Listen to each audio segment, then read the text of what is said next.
Welcome to the Logosphere. Hello, good evening. This is Chris Stites here as always with JD Roof. Hello. And we are coming to you on November 6th, so one day after Election Day here in the U.S. And obviously it was a highly anticipated election season, which has finally come to a close. And I think a lot of us were out there wondering what was going to happen, and I think we're still wondering what's going to happen after the fact, maybe more so. But just recently we were all sitting around and a group of us were trying to make predictions, not, which way do you want it to go, but which way do you think it'll go?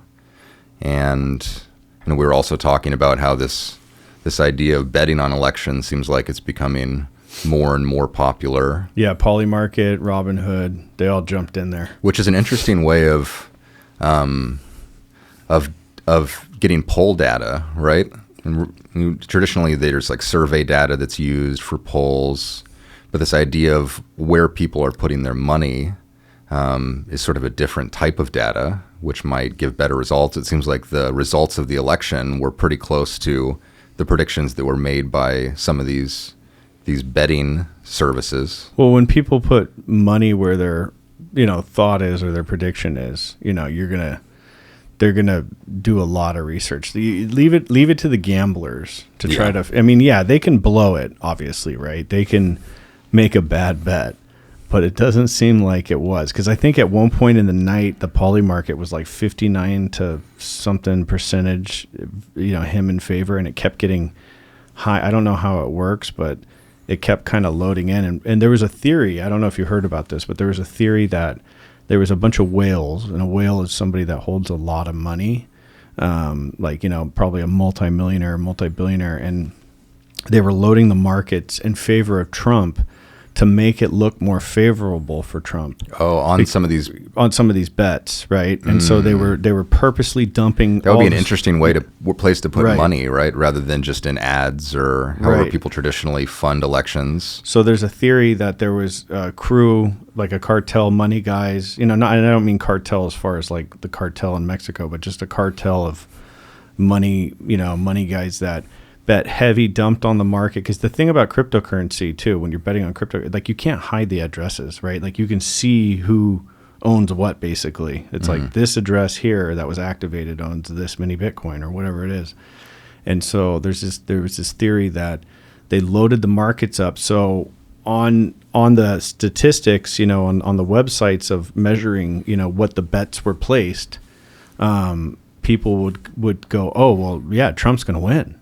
And it's kind of like the idea of fudging with the polls, where like there's this idea that pollsters, they get a lot of money and then they don't really take polls. They kind of just do these small sample sizes, and then they just basically kind of feed you your own bullshit, or they put it on the news to inflate. They say, oh yeah, the person's up 17%, and so they're going to win in a landslide. So then the people at home go, well, why would I go out to vote in the last 3 hours because my guy already lost? But I think similarly you could speculate that someone who was going to vote for a party who the polls were predicting are going to win could say, well, I'm not going to go out today because they're already going to win in a landslide. So what's the point? What's the point, right? Or if you were really against some candidate and you saw that they were behind in the polls and you saw that they were down, you could also be more motivated to stand in line and do what it takes and cast your vote because, you felt like that there was, a just reason to. Well, but the funny thing is I think it's a psychology question, right? Like, and this is just what I've heard, is that normally when like there's polls that say somebody's going to be winning by a decent margin, it really deflates the base that's trying to beat that number. Like it's a psychological thing where you see, like, it's like, imagine the World Series, right? You're watching the Dodgers and they're down 11-0 and it's the last game and it's the deciding game and it's, they have 2 innings up to bat. A lot of people start leaving the stands. They just are like, the game's over. The diehards will stay on and, rah, rah, rah. Maybe they get a run or two. and then it's the next up, and it's their last up, and they're down, a ton of points. So it takes the wind out of the sails, and that's like a thing. It's a psychological thing. It is. Yeah. And it can also cut both ways. And, just my personal experience of playing competitive sports and whatnot. If you're down, there's a possibility of getting discouraged. Right. You say, what's the point? And just not trying at the end because it's lost anyway, and it's about winning, even if we say it's not. But then also sometimes when there's this idea that there's really nothing to lose, the game's shot anyway, you have your back against a wall. I'm thinking about everything comes back to ping pong, but thinking about being down pretty bad in a ping pong game, and they're at game point. And you just hold off. Yeah. That's all a of weird sudden, principle. You have that's, this right. It's this skill that comes out. This scourge comes out of you. Mm-hmm. But is that, I wonder if that's just an anecdotal thing that because we were competitive SOBs, when it comes to any kind of little stupid sport or whatever we're doing. I wonder if that's the case for like most people. Because you would have to have a drive to know you're facing death, basically, but you're just going to yell at the wind and just give it all you got, right? Is everybody like that? Does everybody have that little, activation switch? Mm-hmm. But it does seem like that when you're playing a good ping. That's a great point. When you're playing a great ping pong game and the guy is whooping your ass, and it's like 1 or 2 points till match point, or it's match point. It's like over and over, and I mean the game can last 30 minutes. It hold because you're just spiking, or your returns are just like taking higher risks. It doesn't matter. You're gonna probably lose, and I've even seen it where a game will go. I've been in games where it'll go 15 extra minutes, and then you end up winning, or you go back and forth because of the 2-point thing. Mm-hmm. And then it's like in the 26, 30 point, and then it's a war of attrition, right? It's like who wears out, and then that's the winner. Another way that it might operate is, I think that we are, we tend to go with the pack, and we go with the herd. Right. I think there's studies on, like people in waiting rooms. They did these studies where there'll be these sort of plants from whoever is doing the study, and they'll do certain strange behaviors, and some of the people who are just there will eventually go along with it. If it's like in a waiting room at a doctor's office and one person just stands up and then another person stands up, and then there's one person there who's not in on it, and eventually they just stand up and they're just standing there, that we want to fall in line. Right. And so if we see that someone is winning, there might be a psychological nudge to join the winning team. That was something that was talked on a lot of podcasts, and even from Trump himself on the Rogan podcast. I watched that whole thing. It was a really good podcast, and he talks about the scamming of the pollsters and how he thinks that they're not all bad, but there's some shenanigans happening. Now, when we were making our predictions on who we thought would win, I guessed that Trump would win, and you guessed that Kamala would win. Yeah, I just thought, my reasoning, and then I'll let you put your reasoning down, but my reasoning was I thought the abortion thing was going to had more legs in it. I just felt like there was going to be this kind of like there was a secret majority, or not majority, but a secret base of Trump in 2016 that like would never say they're going to vote for him, but they did, and they never told anybody, right? There was a lot of people that were like that, and I thought that was going to be the case with Kamala. Like they didn't really like her that much, but because of Roe v. Wade and what Trump, how he engineered the destruction of that, basically. That was just going to piss off all the women, and that wasn't the case at all. Yeah, and so that idea of the what did you call it? The kind of silent voter, silent like base that you just don't, they're not going to say anything. Yeah, and there was definitely a silent base for Trump that existed in 2016. Yeah, and in 2020 too, but yeah, more in 2016. Because Trump was not that was a shock to the world. That was when Trump won in 2016. Well, on this election, I will say I think this was a shock to the world too, though. I mean, if you saw the network news, it was almost like all the podcasters and the alternative media, kind of the sphere we're trying to break into a little bit. They all knew. They were like what you said. They were like, yeah, he's probably going to win. Like these are the reasons. But all the network news, like they didn't know. There's what the likely theory around that would be is that the networks have been captivated by the left, and so they're going to be they're going to be biased towards, at least if not incentivized to portray things in that way.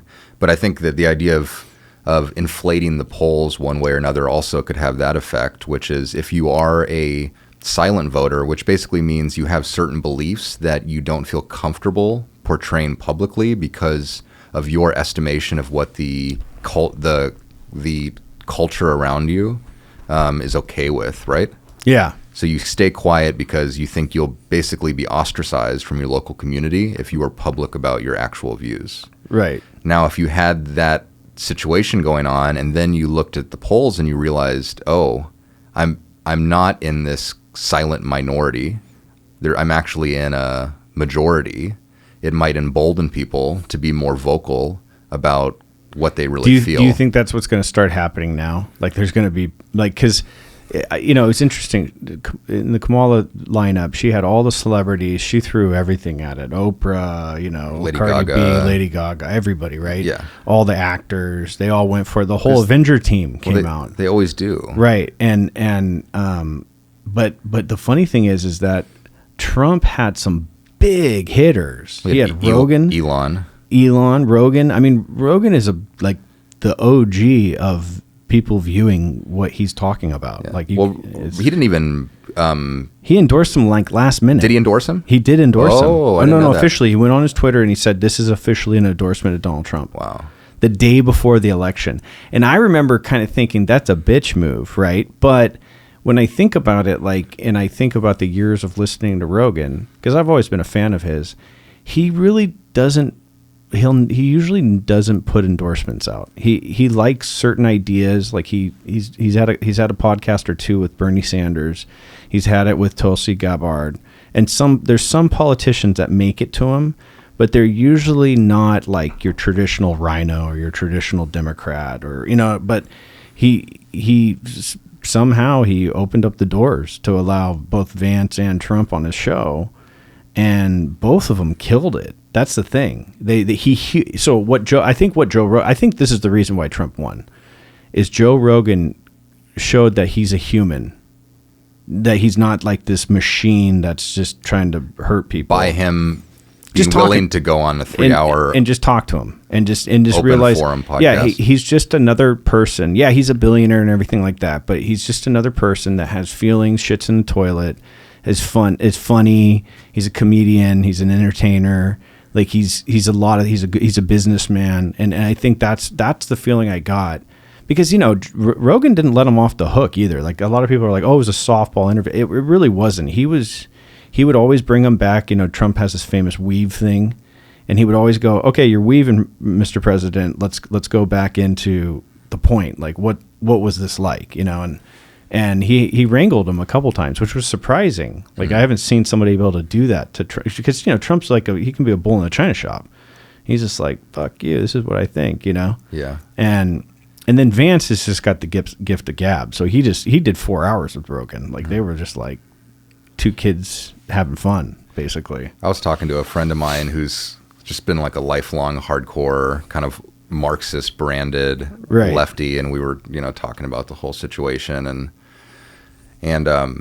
my view, part of the reason Trump won, and part of the reason I have a feeling that the response to his winning is going to be different than this time than it was last time, has to do with the culture wars, has to do with the wokeness of it all.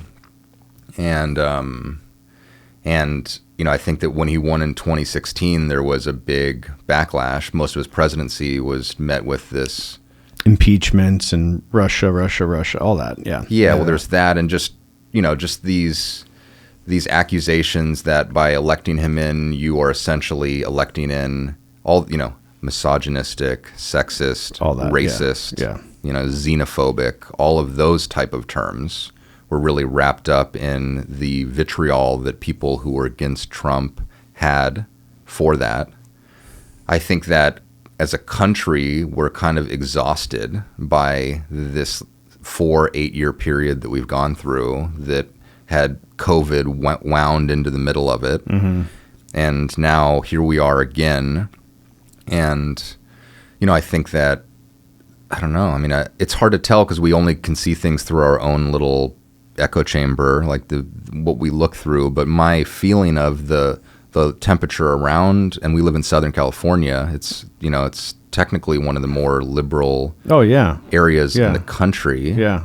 But that general attitude as a majority outlook has shifted. Yeah. That I think people have sort of come to terms with the absurdity of it all, at least to the degree that it got. And, we'll have a different experience as a result of that. But I don't know. I mean, that's... Well, it's an interesting thing to bolden your point is that in California, 40% voted for Trump. Like, that's That'd be another... You got some, some data here, and we should talk about it. But so But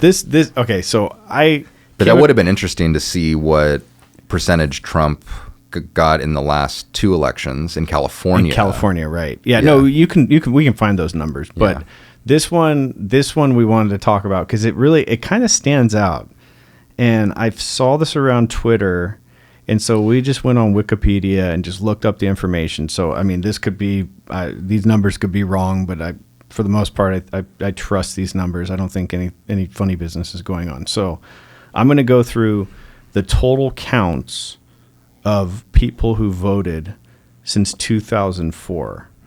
So first, 2004, right? 2004 is the first one, is Bush and Kerry. And Bush got 62 million roughly, and Kerry got 59 million, with a total of 120 million votes, right? Then we jump up to 2008, and then Barack gets on the same. And he kind of breaks records, right? Barack does 69,500,000 roughly. McCain is 59,400,000. So he does a little bit better than Kerry. 69 million, 59 million? 59, 59 million. Yeah, it's a blowout. And that was a slam. And that was like a record. When that happened, that was like revolutionary. He was hip, slick, and cool. And I mean, he's a great politician. I mean, the guy is just a hustler, right? And but the total, again. I think if we had a Barack this season, we would have seen I'm sure of that for sure. So the total for 2008 was roughly 129 million total votes, right? So then you'd go to 2012, Barack and Mitt. So Barack pulled less. He pulled 65 million, roughly, basically 66 million, and Mitt pulled 60 million, almost 61 million, with a total. So the total from 2008 was 129 million total votes. The total from 2012 was 127 million total votes. Dropped by a couple So it million. dropped a little bit, and I think that's partly because people were kind of maybe there was a lot of backlash against Barack with the what was it? It was the droning. Yeah. That got like a lot of the lefties were like, "What? You're supposed to be like this cool guy, and you're like bombing full," So that I think that played into it, and probably, that makes sense that like a million or so would stay home on that, right? And it's also, I think, common that when you have 2-term presidents, that popularity declines. That's why you usually will see a switch, changing of the guard after. Right. They were kind of burnt out, and then you jump to 2016, right? So 2012, again, just reminding the listeners, 127 million total votes. 2016, Trump gets 62 million, almost 63 million, and Hillary gets almost 66 million, and 128, almost 129 million votes. So a 2 million vote difference increase. Yeah. Right. And that could have been the Hillary surge of, women going, hey, this is going to be our first woman president, which totally is understandable. Right. But again, the swing is not some drastic amount of people not voting or voting, right? Stayed consistent it's for pretty consistent, right? 3 Right. And then you get to, after 2016, you get to 2020. And in 2020, Biden got 81 million votes and Trump got 74 million votes. So he beat Barack. Trump beat Barack. Remember, he would talk about that, like, oh, I beat Barack, you know. And the total was 155.5 million total votes. So jumped up from 128 to 155 million. Yeah. Right? Now 17 million or something like that. Yeah, 17, right? And now this, you know, all the votes aren't counted, but there's not a lot to go. So in 2024, Trump pulled 72 million, which is a little less than what he pulled in 2020. And Kamala did 67 million with 140 million votes. So what tracks better? Like, so basically what that means, if you look at it just objectively, is that 15.5 million, 16 million people just sat back on this election, just didn't vote, period. Right? And that's some funny business. I mean, basically the difference between who voted for Biden in 2020. So Biden did 81 million and she did 67 million. Yeah. That's of Democrats. Of Democrats. So that Can means... you go through, I know there's a lot of numbers and who knows how it will come across, but go through all of the Democratic candidates that you have, just their totals in order. So in order, 2004, and we could have gone back farther, but we just wanted to make this kind of, it's just interesting. So 2004, Kerry got 59 million. Okay, 59 million. McCain got 59 million, almost 60 million, like 900,000. Let's just do the Democrats. Yeah. Oh, I'm sorry, bro. All right, so Kerry 59 million, Barack 69 million in 2008. Okay. And then 2012, Barack 65 million. And then 2016, Hillary 65 million. And then 2020, Biden 81 million. Yeah. And so there's 15 million right there, right?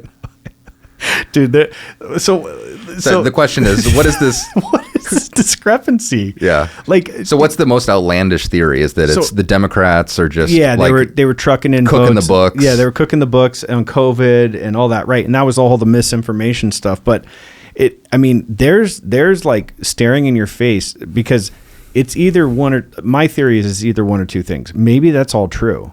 Maybe a lot of people just came out to vote. The other thing we're talking about is this is like peak COVID, mid COVID. So on its face, I would guess that there would be less votes in total, right? Because it was COVID and the world had shut down. On the back of that, people were really pissed off. They were locked up, right? So they were charged. They were like, "We want to get out of our house. We want to vote." Right? There's been all these riots and the George Floyd stuff, and it was chaos, right? The China, and all this stuff, right? So that is an interesting kind of like. I wonder, did that charge the people to go to Biden, or because there was just more absentee ballots that were being cast, right? More mail-in ballots? Did that make it more convenient for more people to more easily vote? But it was the same. A lot of the same stuff. Like I got an absentee ballot in California. Everybody got one. But I remember specifically on that year, 2020, it was mid-COVID, and I got two absentee ballots. Two to my wife, two to me, and they were both like I probably could have voted twice, really, and I think people did, but I got no proof, but I'm just saying like that did happen on my doorstep. So it's just, but like the sheer number of 16 or 17 million, whatever the final deal is, right? Like that means like a whole major city or something just sat this one out. Like that's like saying the population of not like a New York or LA, but like a big city just said, oh, how much is I wonder like, yeah, that's what that is. Right. New York is like 15 million. Okay. So basically New York City, every person there just said, stayed home. Nah, we're not going to vote on this one. Yeah. Like there's some real fucking weird questions there. And that raises a lot of alarms. And the population has only gone up, I assume. Right. I mean, we've, and that's not even like the illegals or all that stuff. It's just the population has increased. More people move to America for opportunity. I mean, that's you would think. I mean, you can see it from 2004 there's more vote. It steadily tracks up and up and up. So if they were able to cook the books last time, why didn't they just do it again? Well, because there was a lot of laws passed, and there was a lot of fighting that happened before the election. There was a lot of stuff like rules like, hey, you have to count these votes by this time. Signatures have to be a certain way. All these different states have all these different ways of doing it. But like all the states that had trouble, were like, oh, suddenly the power goes out or whatever, in the middle of the election. That didn't happen this year. And they had lawyers watching all the I listened to one of these commentators about it. Like they were like, both sides were watching it like hawks. I don't know if you went. I went in person and voted. I did. Yeah. Yeah. And I did the Best Western. I right? did too. Yeah. And you could tell like. But the one thing that it seemed like was notable, and I don't know if this has happened in the past, but was no ID voting. That it felt like I could have just gone up and said whatever. Well, one of our friends did. All they asked for in California was his email, a valid email, and he could vote. And he's not from here originally. He's not a native, right? Johnny, right? And he told me the whole thing. He filmed it because he wanted to make like a TikTok. Like he was trying to push up against the whole voting thing. But and the interesting thing is all the states that didn't require voting ID, and I could get fact checked on this, but she won. And all the states that required some kind of voting hoop like ID, he won. But it's because that's interesting. I mean, it's also because. So even at the polling place, just watching people, I noticed some reactions to, wait, you don't have to see my ID? Yeah. And some people were like, you could tell that they were sort of upset by that. Like, what? Like, what is this? And my thought was, I bet you those are all righties, right? It's funny how that particular controversy really cuts down, the aisle in different ways. But like, why does it? Because you got to have the thing is like you got to have an ID to get a license. You got to if you swipe a credit card. Why do you think the righties are about the ID and the lefties aren't? One theory is because the lefties would say by having voter ID laws, it makes it more difficult for more impoverished people who are maybe less likely to have their life organized in that way to be able to vote, and it will disproportionately exclude those voices from being heard. I think that's one argument. Right, but did you see the video of the guy going to the hood and interviewing? He's a funny comedian guy, and he goes to like some like a pretty gnarly neighborhood, and he just goes around to all these different black guys and women, and he goes, hey, like, what do you think of this concept of like voter ID is racist, right? And they're like, what the because I don't care who you are, you have to have an ID. Somehow the lefties know that voter ID is going to disproportionately hurt their cause. You think that's I mean, and vice versa. But like, what is it about their constituencies that makes it like that? I don't understand it at all. It actually doesn't make any logical sense why, if you were to have to go to a Dodger game, you to buy tickets or whatever, you'd have to show an ID or get wanded, you know what I mean? Or like you got to go drive a car down the street, even if it's a little beater and you barely can afford it, it's $500 piece of shit. Legally, to drive that car, you have to have a driver's license, right? Yeah. Like to swipe a credit card, even if it's not like a max limit, you're a rich baller, and it's just like a $250 credit card. Most tellers will ask you for ID. Not so much as, but it's common knowledge that you're going to be ID'd. Yeah, I mean, we got in trouble recently on a little short where we were playing with the idea of not everyone even should be allowed to vote. I know, right? I know. It's a tough one. That if we just allow every voice to vote, it's going to be right. Like it should be property. This is an elitist view, right? Yeah. But that it should be property owners, it should be heavy taxpayers, that the people that pay the most in taxes should be the ones. Almost like an electoral college, but each citizen's voting weight would be proportionate to certain metrics that have to do with their competency and their investment in the country. Right, because if you think about it, whoever's paying the most taxes is paying the government. We're paying the bill for them. We're giving them their paychecks, week in and week out. And if we should have, if it's a government for the people, like we should have a say so. Probably more weighted than somebody that doesn't pay any taxes. But but there's another argument on the back of that. Everybody pays sales tax. Everybody pays all these different taxes, right? But I don't know. I'm just thinking about this too. So on one hand, the left, when you think about voter ID laws, the left wants to have to not have strict voter ID laws because they believe that it will help more poorer people be able to vote, and that will help their cause. Would you say that the left is a party for the middle class or the lower class, or not? I know growing up there was a feeling that I had that the Republicans were more about money. And it was kind of the rhinos. It was kind of an corporate, elitist, money-centric party. No, it's the rich people, and we even believe this now. Like if you go to richer neighborhoods, and there's people that are paying taxes at higher rates, that they want a Republican administration because it's gonna reduce regulation, and it's gonna reduce taxes, and it's gonna help profitability for people who are in those situations. Right. And that the left is about the welfare state, and it's about safety nets. Yeah, and healthcare and things that will benefit more common or impoverished people. That being said, though, that the right now is it's if you look at a map, it's like Los Angeles and New York are always going to be blue, but middle of the country is going to be red. Right. And I think what's really the base that is cropped up that's really supported Trump's cause is from, rural, poor, middle Americans. Right.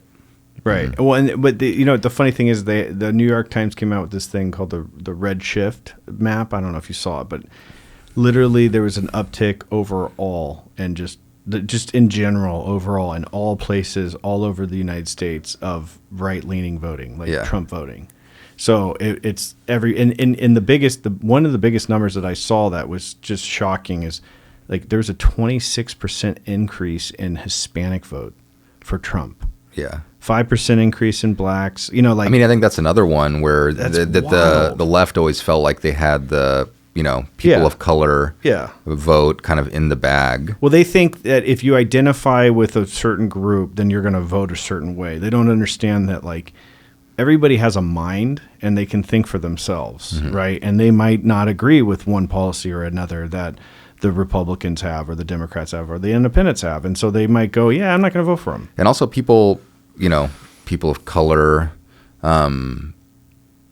are oftentimes more even like family oriented. You take like a Hispanic family, and it's really about marriage, children, family values, things like that. Yeah, which the right always speaks to in a different way. Mm-hmm. I think there's some arguments that could be made about the left and the left's agenda, which would suggest that it's not so much in support of the nuclear family and this type of thing. Well, yeah, and I mean, if you really think about it, and I don't really have a dog in the fight on the abortion argument, but that was their primary running point.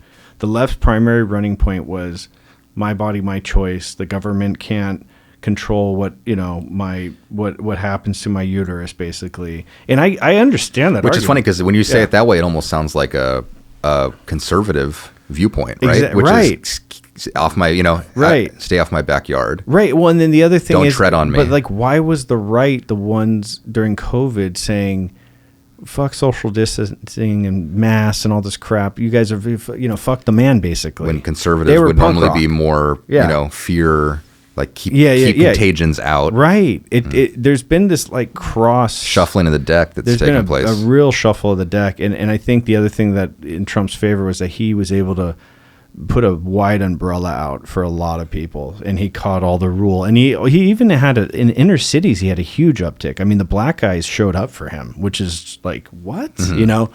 And so, yeah. When I was talking to my friend about, my feelings is that the whole woke pendulum has swung, and that is going to influence the way this goes.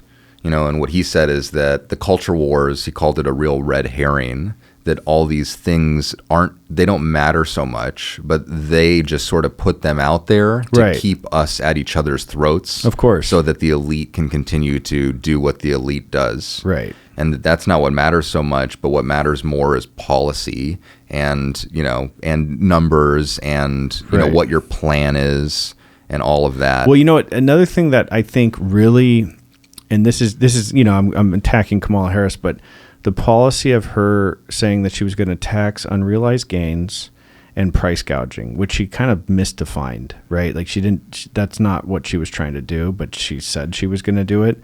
And the unrealized gains thing, I think it scared the shit out of a lot of people because you can trace that to kind of a socialistic Marx kind of underlining, right? And that really, I remember when that was reported, when you remember that when she was running, like it was like, where's her policies? What's her propositions? What does she want to like put forward as a new president? And all of a sudden it came on all the networks and like even the left networks were like fighting her on this, right? It was the unrealized gains thing. And the problem is there's a lot of homeowners, middle class and elites that own property.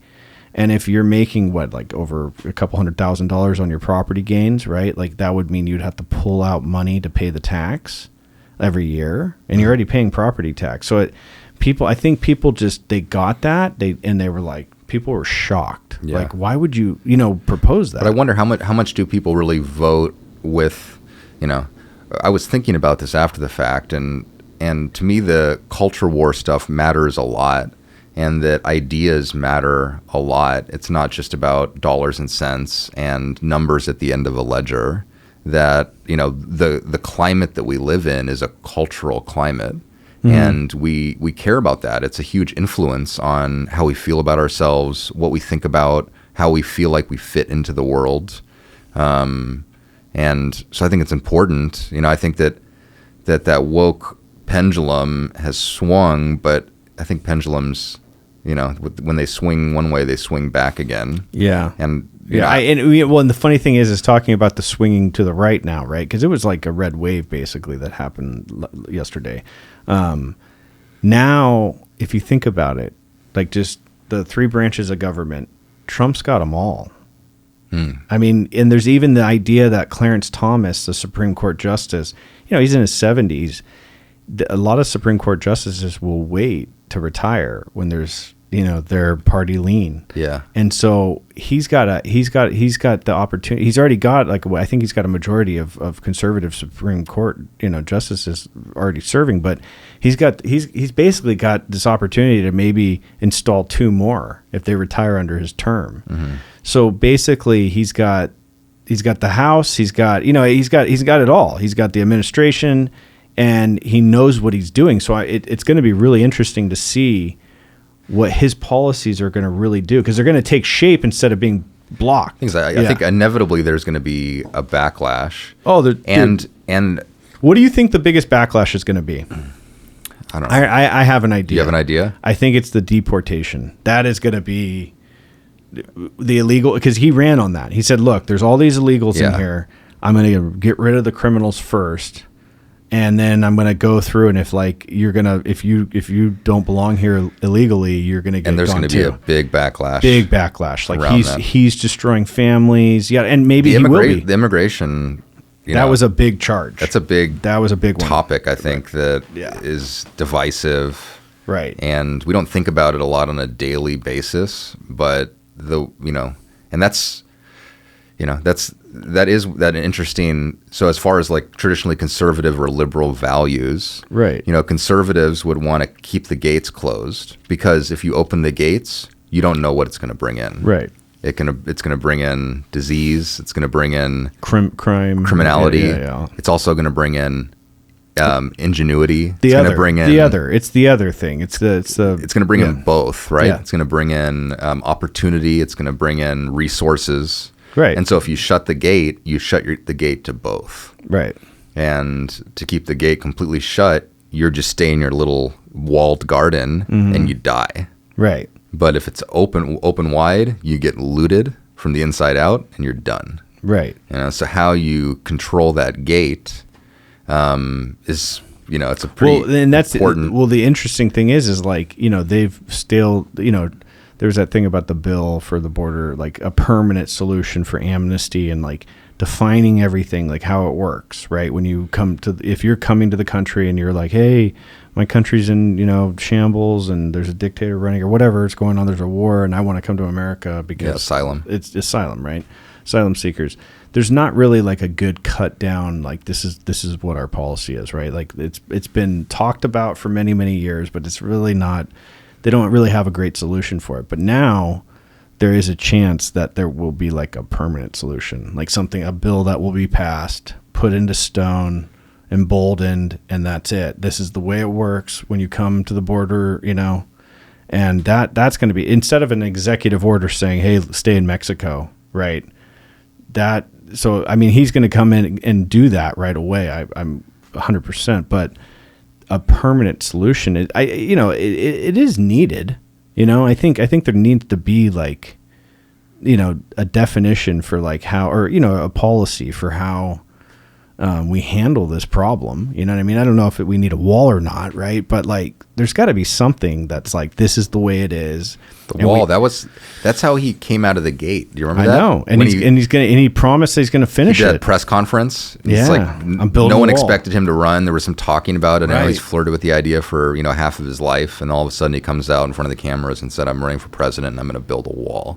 Like, wow. What a move, dude. I mean, the guy's got balls. He never, obviously it's a ludicrous idea, really. I think it's a symbolic idea, right? The wall is, because you can't really build like what's a wall? No, you can. Look at the Great Wall of China. You can, but it kept the Mongols out. Yeah. But the Mongols were like attacking him, like raiding him, like killing people and raping and pillaging. But you can get around a wall. But like that wall in the Great Wall, there is a thing for walls. I don't think I mean I get in this modern age it's kind of ludicrous. It sounds like it's very hyperbolic, but there is, like, if there was a wall, it's a deterrent. It is a deterrent. I mean, you can't say it's not, but it's probably as much, if not more, symbolic or figurative. Yeah, to for sure. Policies in general or an attitude in general. Right.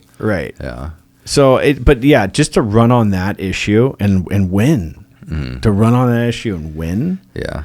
And now, if there's been this red wave, and if the pendulum is swung, it'll be interesting to see what happens. It'll be interesting to see if like the stuff he's running on and the stuff the conservatives are very concerned about, if those things, like, if they do get passed and are like put into effect, like what will that do? Is that going to help the economy? Is that going to help the middle class? Is that going to hurt them? Is that, it's going to be interesting. I was thinking about, waking up in the morning and checking my phone and to see who won. I had mixed feelings I was sort of ambivalent about either way it went. I was going to have some trepidation about it. And I was wondering, how I felt about a Trump presidency. And, I felt, I think part of me that was most interested in it was a financial one. They talk about the economy being a major, motivator for people. Oh, it was probably the biggest. And it's hard to say, like, can you really track a president to the way an economy is doing? But there really was a sense that, hey, man, my portfolio was, on fire. On fire. Right. Everything went. Like, I saw Bitcoin. I mean, Bitcoin was like going up to like 70, and especially at the beginning of the night last night, it was like. But recently, and then also, but then when he was a president before, it was COVID and the world had shut down, but the market was insane. The bull market in crypto was like, what is going on here? Yeah. And so there's that feeling of like, okay, maybe there's going to be more money, and that's good. I'll tell you this. It's the first president I've ever voted for that got elected, because we're in California. So I've always voted libertarian for many, many years. Right. And I finally was like the libertarian, the independent or the libertarian was to me, I didn't agree with, and on a couple issues that we don't need to get into, but maybe on a different show. But so I couldn't vote for him, and his name's slipping my mind. But anyway, he was not, to me, he wasn't a good candidate.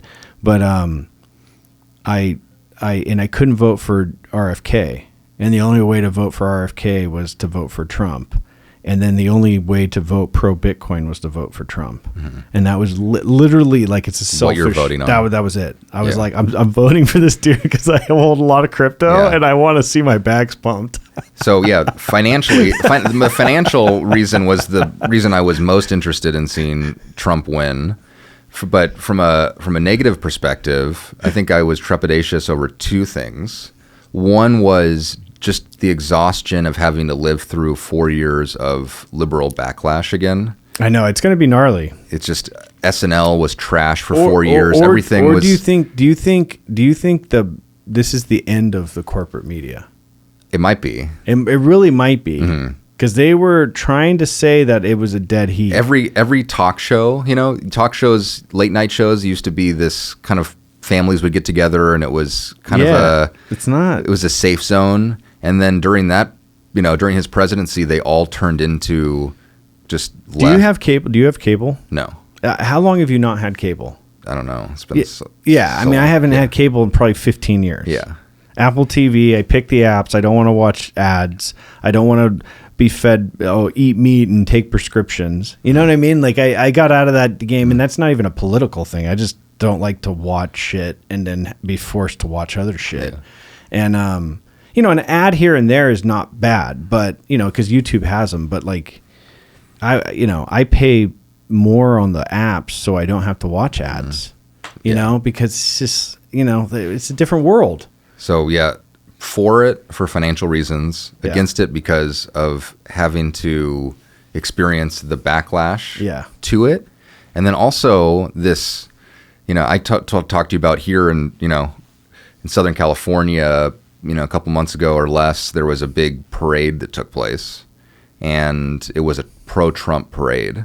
Oh yeah. And it was just through the middle of our town. I know, it was nuts. And it felt like it was miles long. Yeah. Of just a self-organized trucks with Trump vans and Crazy. Flags and horns, and it just kept going and going and going. Like multiple weekends. Yeah. Too. And that's in an area that is blue. Right. Right? And that's taking place.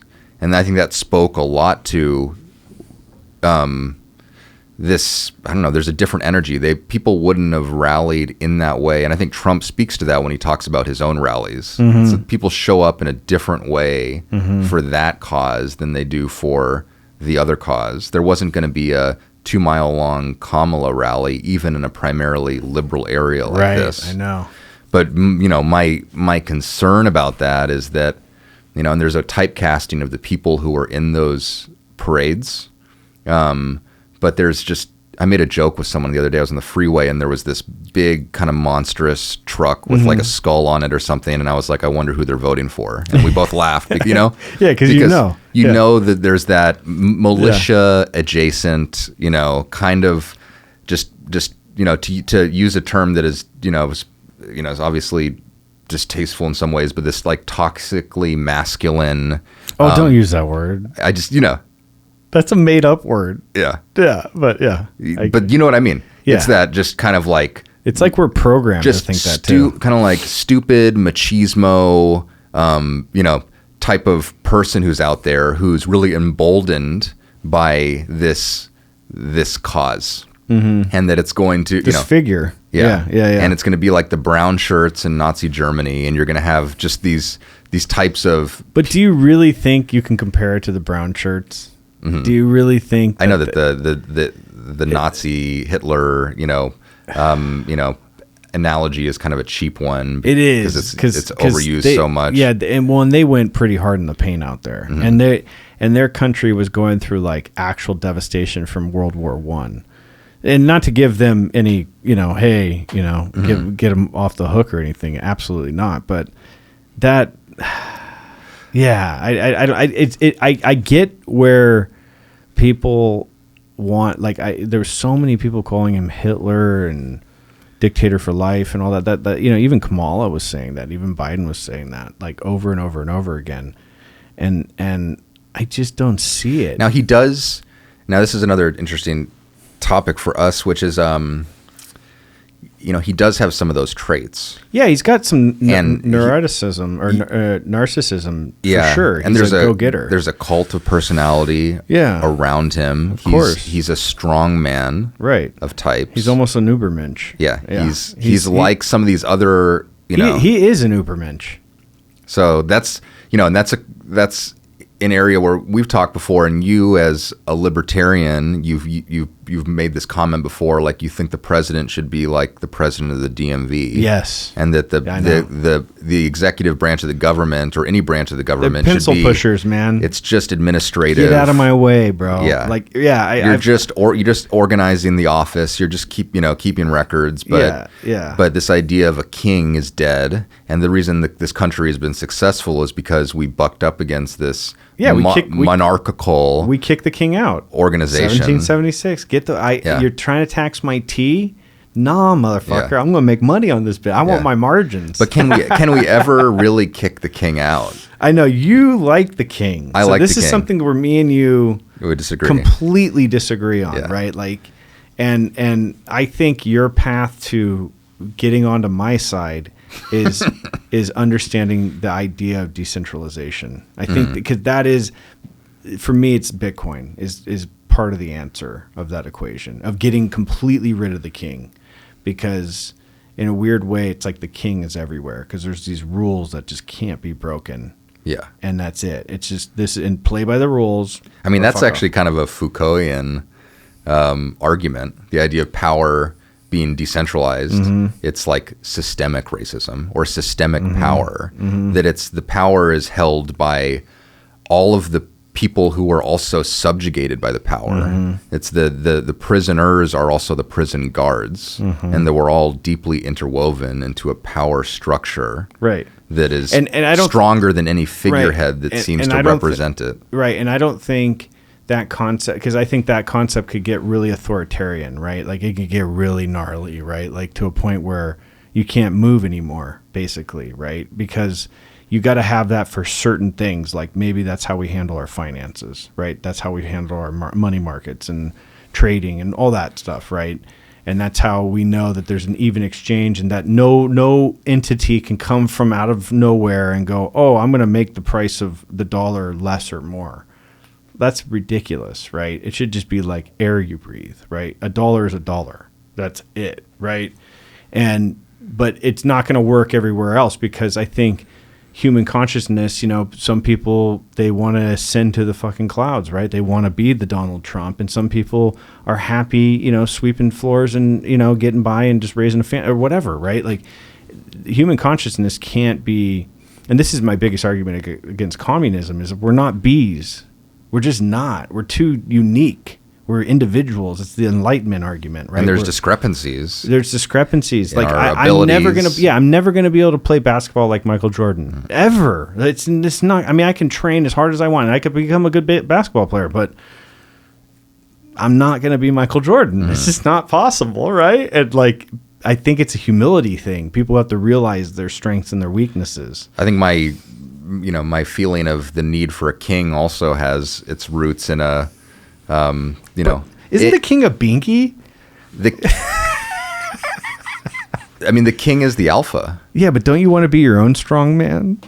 I do, but it's I think about like our closest relative, chimpanzees. Yeah. You take 50 chimpanzees in a chimpanzee troop, and there's an alpha.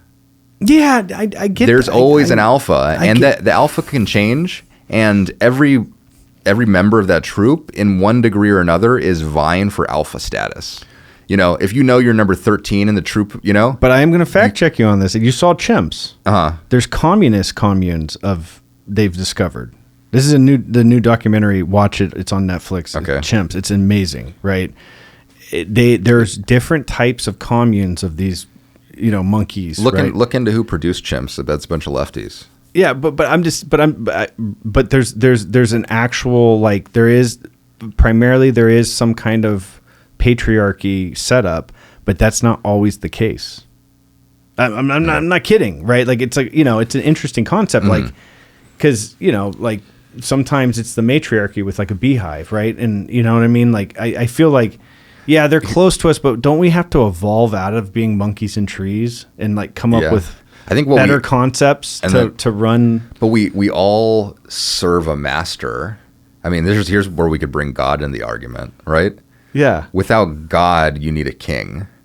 And probably historically, God and but king isn't that the biggest thing with the Catholic and the Reformation, the 99 Thesis, you know, Martin Luther and all that crap? Like, instead of having these kind of deified figures, these popes and they're intermediaries between you and God, that you just go straight to God. You go straight to God. Yeah. And that, I think that's part of decentralization. It is. But that's part of, democracy, which is everyone's got a voice. Right. Everyone gets to go to the Agoge and argue it out, right? And you just want a king. You just want a guy to come in and put his big old dick on the table. Say, here's where we're going. This is what's up. Yeah. And I think I want people on all sides to try to take the motherfucker down. Just Julius Caesar. Yeah. 24/7. And if he can just keep it rolling. You could be right. If you can keep it rolling until he gets taken down. You have to write a book about it. Okay, I'll work on that. Well, I'm just wondering if there's a way of like intersectionalizing all that, all these different concepts that humans have tried out and failed, and communism, socialism, all this different stuff, capitalism, all these different modes of being in the world, whether it's financial markets or philosophical ideas, and making a. I mean, is America the best one? I guess the question is America the best one so far? And I would probably argue yes. But it could be tweaked, probably. It could probably be tweaked, and there could be some stuff where we add in decentralization where we don't maybe need a king, and we could just have a DMV head, running just the paperwork. Yeah. And you could be your own king of your own, Everyone's their own king. Everyone gets a gold star. It's a participation prize. No. Because to become the king, you got to hustle. Right? You got to go make money. So you got to have this opportunity to be available to go and hustle and become your own mini king. Right? You don't want a king because you just want to be king. Yes. Yeah. Well, but I want a king because I want to be king, but I want to be a real king, not a honorary king. Oh. Not everyone gets to be king. Not everyone gets to be king. That's why it's a higher order value. Maybe you're a prince. There's a bunch of princes walking around, or queens, or you call me a queen. Yeah, you could be a queen. Okay, you could be a queen. I'll be a king. But that's what I'm saying. That freedom of like. Are you coming on to me? I'm just saying. I think decentralization, the idea, and maybe Foucault was onto something there, right? Because he was influenced by Nietzsche, and I wonder what Nietzsche would say about the idea of decentralization. Yeah. Because I think it was around. It is an interesting, because a very egalitarian idea of everyone being equal, I think, is an attempt at getting at that same goal of decentralization, so that there's not this mass accumulation of disproportionate power. Right. And that it's more distributed amongst everybody. Right. Now with real, like Bitcoin, blockchain type decentralization, there is, and you probably know more about this than I do, something that actually might be very inherently meritocratic about it. That it's the amount of, almost like the vote thing, the amount of influence you have is proportionate to the amount of, skin you have in the game. Mm-hmm. Yeah, no, like with certain blockchain, alternatives. It's like the market selects. Yeah. The idea of the market selects being more intelligent than the voter selecting. Right. Or people trying to regulate markets. It's not going to be as intelligent as if you just let the market do the thinking for you. Right. The problem with markets is it's all based on fiat currency, and this idea of fiat currency has a lot of issues. Yeah. Where Bitcoin theoretically is perfectly finite. It's infinitely indivisible. Right. And so it could theoretically be a much stronger backing for a market that can select more truly. Right. And the funny thing is, like, just the introduction of like smart contracts and stuff is like, let's say I need to transfer money to you, but I don't want to use Bank of America, and I just want to transfer you some cryptocurrency. I could do that on a blockchain that was voted on by people that also own a certain amount of it. And they figure, okay, well, the transfer fee if it was 5%, that's too much. If it was, a penny, that's too little. Like, we got to, and they all vote on how that crypto pipeline exists. And then that can be changed if, a majority says, you know what, this is not working out too well. Let's change the law or change the DAO. They call it the DAO. Like, let's change the smart contract to be a little different because we tried it and it didn't really work out. So there's a democratic thing in smart contracts where people are involved. And it can change, but the laws of like transferring one Bitcoin to somebody else like can't be changed, and so it's a fascinating thing. I think that's why Trump was against crypto, like he thought it was a scam. He came out in like 2016 saying like, oh, that's a bunch of bullets, Ponzi scheme, right? And now he went to the Bitcoin conference and was like saying, hey, if you libertarians want to protect your precious little Bitcoin. He kind of made a joke, right? And they were like booing at him and shit. And he's like, I'm the only chance you got. If you vote for her, you're fucked, basically. And it was like he was taunting the libertarians, like, hey, motherfucker, So, yeah, it's an interesting concept. Blockchain's going to save the world. There you go. In conclusion, I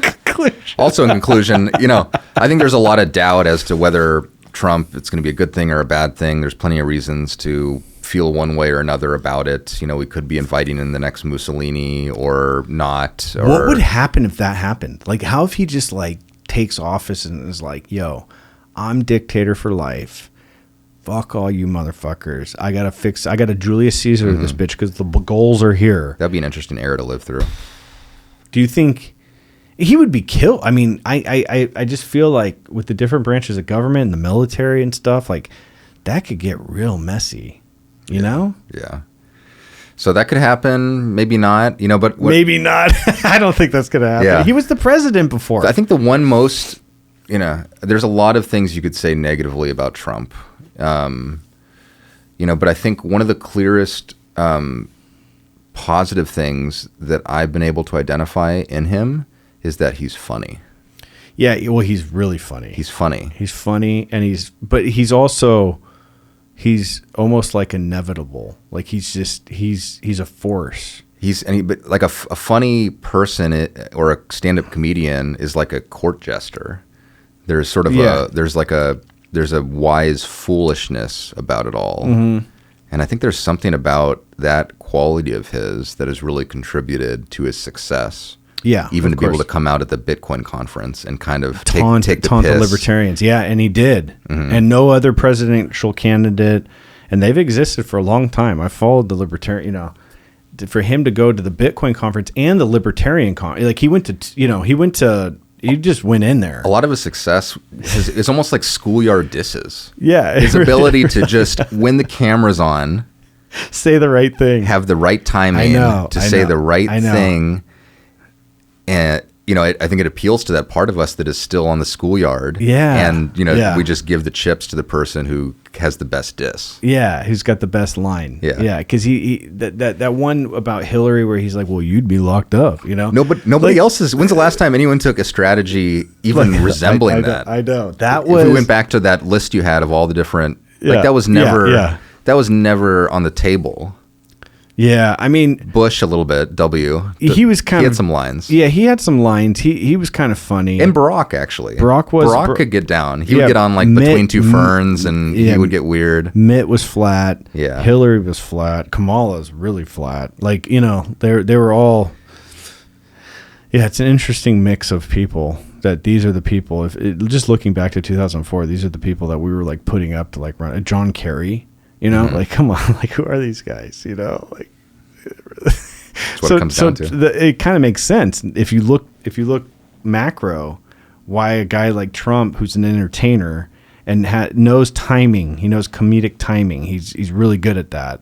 Just like Dave Chappelle or any of these comedians, and we love comedians. Like you know what I mean? Like we love them, right? Mm-hmm. Even when they do horrendous shit, like your boy, right? Like. Even though he's done it, even Michael Jackson, you know what I mean? Like we love the entertainer.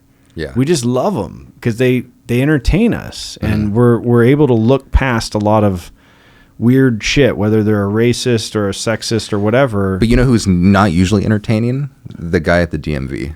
Right. And that's what it should be. All right, well, we'll have to circle back to that one. And it's only been one day, so I guess we're going to see how things go. It's going to be interesting. Yeah. Everyone, I think, agrees it's going to be interesting. It is going to be for better or interesting. for worse. So stay tuned. We'll see what happens. It's a wild ride. Good night.